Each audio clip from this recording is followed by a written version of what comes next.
எங்கிருந்தாலும் தமிழர்கள் நல்லவர்களாக வாழட்டும். அதனால்தான் பாரதிதாசன் அவர்கள் ஒரு வார்த்தையை பயன்படுத்துகிறார், வாழ்வு நிரந்தரம். அமெரிக்காவில் வி த லீடர்ஸ் இயக்க தலைவர் அண்ணாமலை பேச்சை கேட்ட மக்கள் கைத்தட்டி ரசித்துள்ளனர்.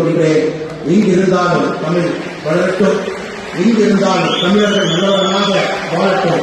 அதனால்தான் பாரதிதாசன் அவர்கள் ஒரு வார்த்தையை பயன்படுத்துகிறார், வாழ்வு நிரந்தரம், வளர்ந்த தமிழ் மொழி.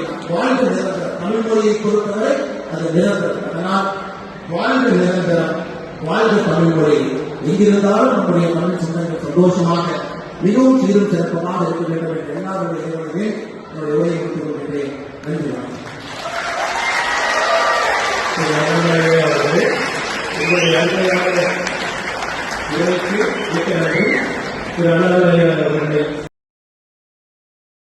செய்திகளை உள்ளது உள்ளபடி தெரிந்து கொள்ள ரெஃப்ளெக்ட் நியூஸை சப்ஸ்கிரைப் பண்ணுங்க.